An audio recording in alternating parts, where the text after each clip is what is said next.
गांव की उस पुरानी झोपड़ी में जहां मिट्टी की दीवारें बारिश में भीगकर और मजबूत हो जाती थीं, लेकिन गरीबी की मार से हर कोई झुकता चला जाता था, वहां रहती थी सरला देवी।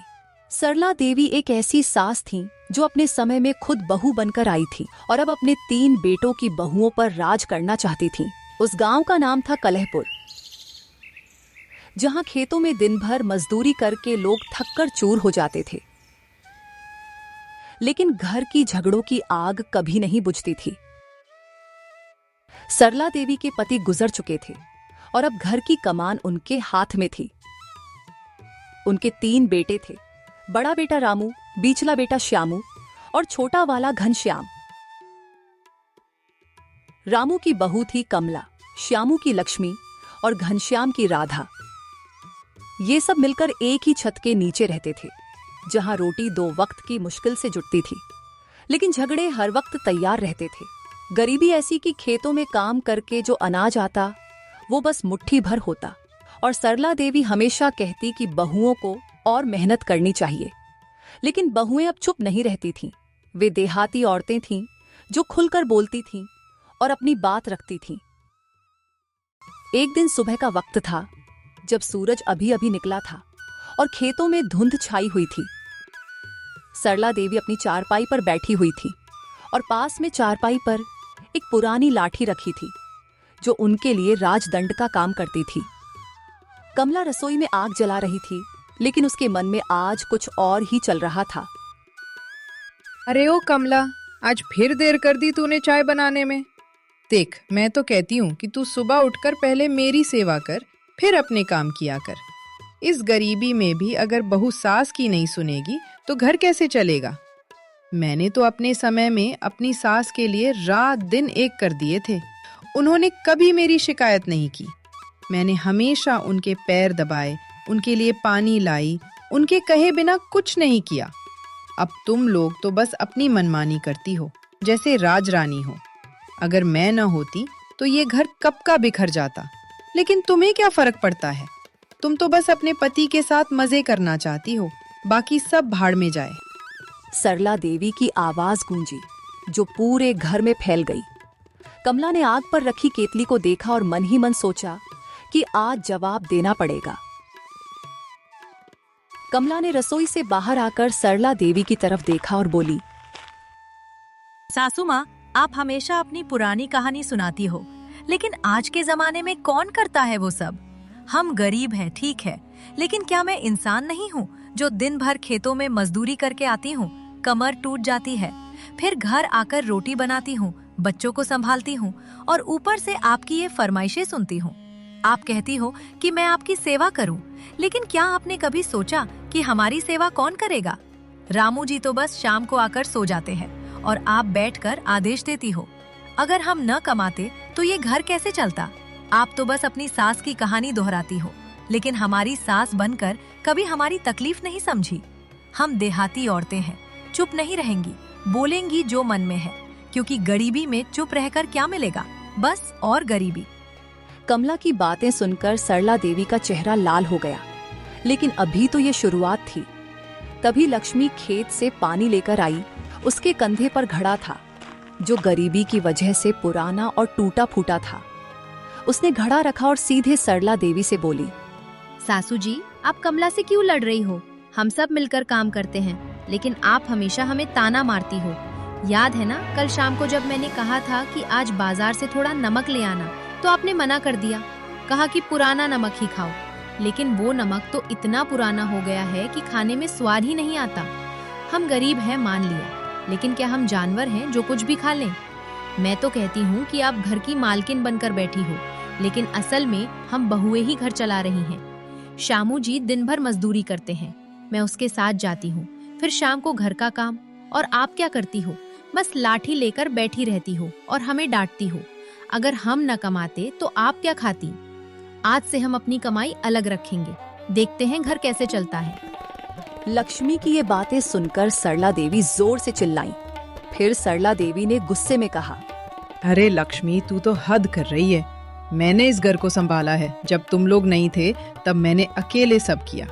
गरीबी में मैंने अपने बेटों को पाला, उन्हें बड़ा किया। अब तुम बहुएं आकर मुझ पर राज करना चाहती हो। मुझे पता है कि तुम सब मिलकर मेरे खिलाफ हो गई हो, और ये कमला तो पहले से ही बिगड़ी हुई है, अब तू भी। मैंने तो सोचा था कि बहुएं मेरी मदद करेंगी, लेकिन तुम तो मेरी दुश्मन बन गई हो। याद रख, ये घर मेरा है, मेरे पति का बनाया हुआ। तुम लोग तो बस आई हो। अगर तुम अलग कमाई रखोगी तो मैं भी देखूंगी कि तुम्हारे पति क्या कहते हैं। और सुनो, घर की इज्जत सास से होती है, बहू से नहीं। तुम्हारी ये बेवकूफी मुझे पसंद नहीं। चुप रहो और काम करो। लेकिन लक्ष्मी पीछे नहीं हटी और उनमें ऐसे ही बहस चलती रही। तभी राधा बच्चों को सुलाकर उनके पास आई थी। उसके हाथ में एक पुराना कपड़ा था जो गरीबी की वजह से फटा हुआ था। उसने देखा कि घर में बहस चल रही है तो वो भी बीच में कूद पड़ी। सासू माँ, आप लक्ष्मी दीदी से क्यों लड़ रही हो? हम सब गरीब हैं, एक साथ रहते हैं, लेकिन आप हमसे कभी प्यार से नहीं बोलती। हमेशा ताने, हमेशा डांट। घनश्याम तो घर में सभी भाइयों में सबसे छोटे हैं, लेकिन मैं उनके लिए कितना करती हूँ। सुबह उठकर खेत जाती हूँ, पानी लाती हूँ, रोटी बनाती हूँ, और ऊपर से आप कहती हो कि और काम करो। क्या हम मशीन हैं? गरीबी में भी इंसान का दिल होता है, दर्द होता है। आप अपनी सास की कहानी बताती हो, लेकिन हमारी कहानी कौन सुनेगा? आज से हम तीनों बहुएं मिलकर फैसला लेंगी घर का। आप बस आराम करो। राधा की बातें सुनकर सरला देवी हैरान रह गईं, क्योंकि अब तीनों बहुएं उनके खिलाफ हो गई थीं। शाम होने को आई थी। खेतों से मजदूरी करके रामू, श्यामू और घनश्याम घर लौटे चेहरे थके हुए थे। लेकिन घर की झगड़ों की खबर उन्हें पहले से ही पता थी, क्योंकि गांव छोटा था और बातें फैलती थीं। रामू ने घर में घुसते ही सरला देवी से कहा, माँ जी, आज फिर बहस हुई क्या?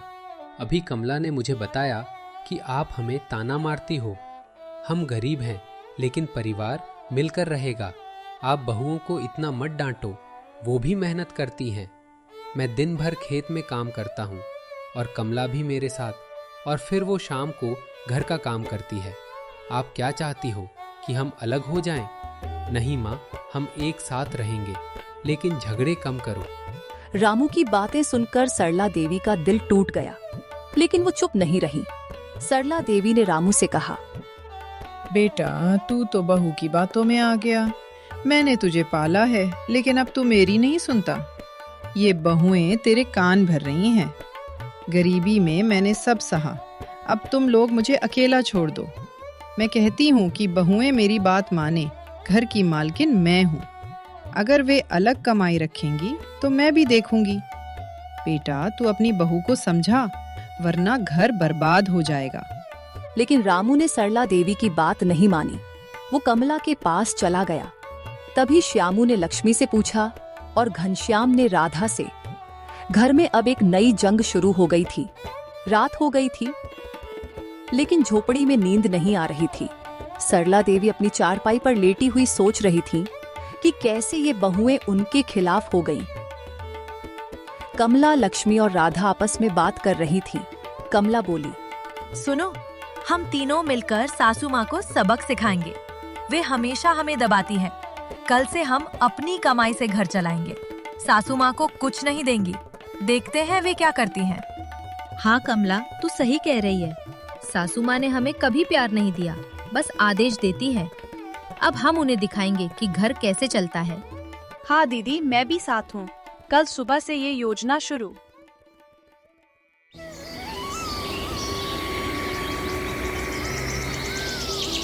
अगली सुबह सरला देवी उठी और चाय मांगी, लेकिन कमला ने कहा, सासू माँ, आज चाय नहीं बनेगी आपके लिए। हमने फैसला किया है कि अपनी कमाई से अपना खाना बनाएंगी, और आप अपना देखो। हम गरीब हैं, लेकिन तुम्हारी दास नहीं। सरला देवी गुस्से से लाल हो गई और बोली, कमला, तू पागल हो गई है। मैं तेरी सास हूँ, मुझे चाय नहीं देगी? मैंने इस घर को बनाया है, अब तू मुझे निकालना चाहती है? मैं तेरे पति को बताऊंगी। आने दे उसे। अपनी सास की ये बात सुनकर कमला नहीं डरी। तभी लक्ष्मी ने पानी का घड़ा रखा और कहा, सासू जी, आज से पानी भी अलग। हम तीनों बहुएं अपना काम करेंगी, आपका नहीं। आपने हमारी कभी मदद नहीं की, बस हमेशा डांटा। अब देखो गरीबी में अकेले कैसे रहोगी। ये सुन सरला देवी रोने लगी, लेकिन बहुएं नहीं पिघली। राधा ने बच्चों को संभाला और बोली, सासू माँ, बच्चों के लिए भी हम ही करेंगी, आप चिंता मत करो, लेकिन अब आपकी सेवा बंद। सरला देवी अब सोच रही थीं कि कैसे इस कहर से बचें।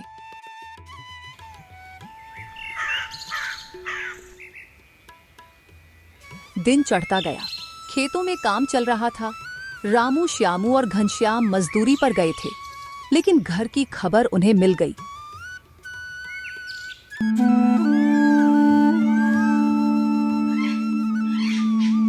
शाम को लौटकर उन्होंने बहुओं से बात की।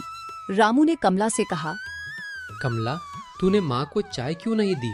हम गरीब हैं और माँ बूढ़ी हैं, उन्हें मत सताओ। रामू जी, आप दिन भर बाहर रहते हो, लेकिन घर में क्या होता है नहीं जानते। सासू माँ हमें दबाती है। अब हम उन्हें सबक सिखाकर रहेंगे। अगर आप साथ नहीं दोगे तो हम अलग हो जाएंगे। तभी श्यामू ने लक्ष्मी से कहा, लक्ष्मी, तू क्यों माँ के खिलाफ है? वे हमारी माँ है और तुझे उनका सम्मान करना चाहिए। श्यामू जी, संस्कार तो हम भी रखते हैं, लेकिन सासू माँ हमें इंसान नहीं समझती। अब हम तीनों बहुएं मिलकर रहेंगी, आप देखते रहो। तभी वहां खड़े घनश्याम ने राधा से पूछा और उसे भी वही जवाब मिला। अब बेटे भी सोच में पड़ गए। रात को सरला देवी अकेली लेटी हुई रो रही थी, लेकिन बहुएं अपनी योजना में लगी हुई थीं।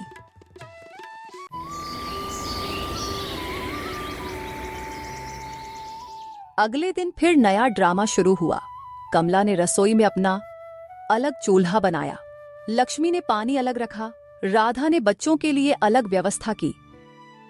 सरला देवी भूखी रह गईं। उन्होंने चिल्लाकर कहा, बहुओं, तुम मुझे मार डालोगी क्या? मैं तुम्हारी सास हूं, मुझे खाना दो, लेकिन ऐसा पाप मत करो। लेकिन बहुएं हंसकर बोली, सासू माँ, अब समझ आई ना गरीबी की। हम रोज ऐसा सहती हैं। दिन बीतते गए, सरला देवी कमजोर होती गईं।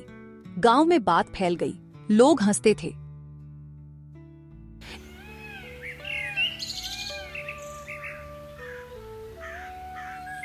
एक दिन सरला देवी ने बेटों से कहा, बेटों, अपनी बहुओं को समझाओ, वरना मैं मर जाऊंगी। बेटे बहुओं से लड़ पड़े। रामू ने कमला से कहा, कमला, अब बस करो, माँ बीमार हो रही है। रामू जी, अगर माँ अपनी गलती माने तो ठीक। फिर एक रात सरला देवी बीमार पड़ गईं। बहुएं देखने आईं, लेकिन मदद नहीं की। लक्ष्मी बोली, सासू माँ, अब कैसा लग रहा है? हमारी तकलीफ समझ आई कभी आपको? हाँ बहू, मुझे माफ करो, मैंने गलती की। अब से तुम्हारी बात मानूंगी, गरीबी में मिलकर रहेंगे। बहुएं खुश हो गईं, लेकिन ये सिर्फ शुरुआत थी। कहर अभी और बढ़ना था। सरला देवी की तबीयत अब लगातार खराब रहने लगी थी। वो रात भर कराहती रहीं, लेकिन रात भर उसके पास कोई नहीं आया।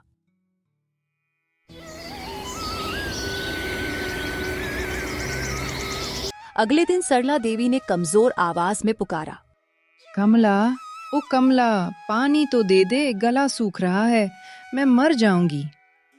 ये सुन तीनों बहुएं उसके पास आईं। सासू माँ, पानी तो घर में है, खुद उठकर पी लो। हमने कहा था कि अब हम आपकी सेवा नहीं करेंगे, क्योंकि आपने हमें सालों से दास समझा। अब समझ लो कि दास भी इंसान होते हैं और गरीबी में हम सब बराबर हैं, कोई किसी का मालिक नहीं। तभी लक्ष्मी ने कहा, सासू जी, आप रो रही हो? अच्छा लग रहा है ना? जब हम रोती थीं तब आप हंसती थीं। आपको याद है जब मैंने कहा था कि मेरी कमर दुख रही है, तो आपने कहा था कमर दुखेगी तो दुखने दो, लेकिन मजदूरी करना जरूरी है। अब आपकी कमर दुख रही है तो दुखने दो, क्योंकि अब तुम बूढ़ी हो गई हो और बूढ़े इंसान की तो दुखती ही है। और आपने हमें कभी माँ नहीं माना, बस बहू समझा। आज हम आपको सास नहीं, बस एक औरत समझ रहे हैं। ये सब बातें सुनकर सरला देवी की आंखों से आंसू बह रहे थे, लेकिन बहुओं के चेहरों पर कोई पछतावा नहीं था। कमला और लक्ष्मी की बात सुन राधा ने भी अपनी सास को सुनाने में कोई कमी नहीं की और बोली, सासू माँ, आप सोच रही होंगी कि बेटे आएंगे तो तुम्हारी सुनेंगे, लेकिन बेटे भी अब समझ गए हैं कि कौन गलत है। और घनश्याम जी ने कल रात कहा था कि राधा, तूने सही किया, माँ को थोड़ा सबक मिलना चाहिए। और हम तीनों बहुएं ने मिलकर फैसला लिया है कि घर की कमाई अब 3 हिस्सों में बटेगी। एक हिस्सा हमारा, एक बच्चों का और एक घर के खर्च के लिए। और आपके लिए हमारे पास कुछ नहीं है, आप खुद कमाओ, क्योंकि गरीबी में हमने सब सहा, अब आप सह लो।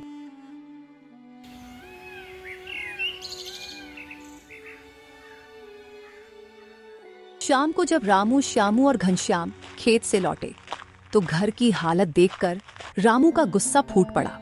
वो सीधे कमला के पास गया और बोला, कमला, तूने माँ को पानी तक नहीं दिया। वो बुरी तरह बीमार है। हम गरीब हैं, लेकिन हमने माँ बाप का सम्मान करना सीखा है। तू क्या सोचती है, घर तू चला रही है? मैं तेरा पति हूँ, मेरी बात मान। माँ को दवा ला कर दे, रोटी बना, सब कुछ कर, वरना मैं तुझे घर से निकाल दूंगा। कमला ने आंखें सिकोड़कर जवाब दिया, रामू जी, आप निकाल देंगे? अच्छा, तो निकाल दो, लेकिन याद रखना, मैं अकेली नहीं जाऊंगी, लक्ष्मी और राधा भी जाएंगी। हम तीनों बहुएं मिलकर अलग घर बनाएंगी। आप तीनों भाई मिलकर अपनी माँ की सेवा कर लो। हमने सालों तक सहा, अब हमारे बस की नहीं है। गरीबी में भी इंसान की इज्जत होती है, आप भूल गए हो। श्यामू ने लक्ष्मी को देखा और कहा, लक्ष्मी, तू भी कमला भाभी के साथ है? मैंने सोचा था तू समझदार है। और माँ बुरी तरह रो रही थी, तूने भी माँ को पानी नहीं दिया। अरे लक्ष्मी, परिवार में माँ बाप का स्थान सबसे ऊपर होता है। तूने गलत किया। और सुन, तूने ये गलत किया, आज से तू घर का काम करेगी, माँ की सेवा करेगी। लक्ष्मी ने हाथ झटक कर कहा, शामू जी, आप भी पुरानी बातें कर रहे हो। हमने सेवा की, लेकिन बदले में क्या मिला? डांट, ताने, अपमान। अब मैं कह रही हूँ कि माँ भी थोड़ा खुद देखें। अगर आप हमारे साथ नहीं हो तो हम अलग हो जाएंगे। गांव में जगह मिल जाएगी, मजदूरी करके गुजारा कर लेंगे, लेकिन अब हम माँ की गुलाम बनकर नहीं रह सकते। वहीं खड़े तीनों भाइयों में सबसे छोटा घनश्याम था। वो भी ये बातें सुनकर बोला, राधा, तूने भी ये सब किया? मुझे तुझसे ये उम्मीद नहीं थी। मैंने सोचा था तू मेरे साथ है, और अब तू भी माँ को छोड़कर जा रही है। राधा ने आंसू पोंछते हुए जवाब दिया, घनश्याम, तुम छोटे हो, सब नहीं समझते। सासू माँ ने हमें कभी प्यार नहीं दिया, हमने सब सहा, लेकिन अब बस। अगर तुम माँ के साथ हो तो हम अलग हो जाएंगे। हम 3 बहुएं मिलकर रहेंगी, बच्चों को पालेंगी, तुम देखते रहना। अब घर में 2 फाड़ हो गई थी। बेटे अपनी माँ के साथ थे, बहुएं अपनी इज्जत के साथ। सरला देवी ने बेटों को देखकर कहा, बेटो, देखा ना, मैंने कहा था ये बहुएं हमें बर्बाद करेंगी। अब ये अलग होने की बात कर रही हैं। बेटा, मैं मर जाऊंगी अगर ये अलग हुई तो। तुम लोग इनको समझाओ, वरना सब बर्बाद हो जाएगा। रामू ने कहा, माँ जी, तुम चिंता मत करो, हम इनको मनाएंगे। लेकिन मनाने की बजाय बहस और तेज हो गई। दोपहर को गांव के पंचायत में बात पहुंच गई। सरपंच ने उन्हें बुलाया। सरला देवी को अपने बेटों के सहारे ले जाया गया। पंचायत में सब बैठे थे। सरपंच ने पूछा, क्या मामला है रामू, तू बता। सरपंच जी, हमारी बहुएं माँ के खिलाफ हो गई है। माँ बीमार है, लेकिन पानी तक नहीं देती और घर अलग करने की बात कर रही है। सरपंच जी, हम गरीब हैं, लेकिन हम परिवार अलग करना नहीं चाहते। सरपंच ने बहुओं की तरफ देखा। तभी कमला ने आगे बढ़कर कहा, सरपंच जी, हम तीनों बहुएं सालों से इस घर में दास बनकर रही हैं। सासू माँ हमें कभी इंसान नहीं समझा, हमेशा डांटती रही, ताने मारती रही। गरीबी में हमने सब सहा, लेकिन अब नहीं। हमने फैसला किया है कि अपनी कमाई अलग रखेंगे, घर अलग चलाएंगे। अगर सासू माँ अपनी गलती मान ले, माफी मांग ले, तो हम वापस मिलकर रहेंगे, वरना नहीं। लेकिन अब चुप नहीं रहेंगी। हाँ सरपंच जी, सासू जी ने हमें कभी प्यार नहीं किया, बस आदेश दिए। अब हम उन्हें दिखा रहे हैं कि अकेले कैसे रहते हैं। यह सब सुनकर राधा ने भी हामी भरी। सरला देवी रोते हुए बोली, सरपंच जी, ये झूठ बोल रही हैं। मैंने इनको कभी नहीं सताया। मैं बूढ़ी हूँ, इनके सहारे की जरूरत है। ये मुझे मारना चाहती हैं। पंचायत में ये सब बातें चल रही थी, लेकिन पंचायत में कुछ लोग बहुओं की बात मान रहे थे और कुछ लोग सरला देवी की। तभी एक बुजुर्ग ने कहा, सरला, तूने भी बहुओं को बहुत सताया है। गांव में सब जानते हैं, अब बहुएं भी जान गई हैं। दोनों पक्ष को 1 हफ्ते का समय है। बहुएं अलग रहें और सास अपने बेटों के साथ अलग। देखते हैं क्या होता है, लेकिन घर टूटना नहीं चाहिए। अगली सुबह 1 हफ्ते के लिए बहुएं अलग हो गईं। गांव के बाहर एक पुरानी झोपड़ी में तीनों बहुएं बच्चों के साथ रहने लगीं। अपनी मजदूरी से खाना बनाती, हंसती खेलती। सरला देवी बेटों के साथ अकेली रह गई। बेटे दिन भर मजदूरी करते, शाम को घर आते, लेकिन माँ की तबीयत खराब रहती। सरला देवी अब चुप रहती, बस रोती। एक दिन उन्होंने रामू से कहा, बेटा, मुझे बहुओं से मिलना है। मैं गलती मानती हूँ। रामू ने कहा, माँ, मैं ले चलता हूँ। शाम को रामू सरला देवी को बहुओं की झोपड़ी पर ले गया। बहुएं बाहर बैठी थीं। सरला देवी खड़ी हुई बोली, बहुओं, मुझे माफ कर दो। मैंने बहुत गलती की, तुम्हें सताया, तुम्हारी तकलीफ नहीं समझी। गरीबी में मैं भी बहुत सह चुकी हूँ, लेकिन मैंने तुम्हें दास समझा। अब मैं समझ गई हूँ, तुम मेरी बहुएं हो। माँ बनकर रहूंगी। माफी मांगती हूँ, वापस आ जाओ। लक्ष्मी और राधा एक दूसरे को देखकर मुस्कुराईं और कमला ने कहा, सासू माँ, आप सच में माफी मांग रही है तो ठीक है, लेकिन हमने भी बहुत कुछ सहा। अब हम समझ गए कि परिवार टूटना नहीं चाहिए। हम वापस आएंगे, लेकिन एक शर्त पर। घर में सब बराबर होंगे, कोई किसी पर राज नहीं करेगा। हम मिलकर काम करेंगे, मिलकर खाएंगे। हाँ बहू, जो तुम कहोगी। अब वही होगा। सब मिलकर घर लौट आए।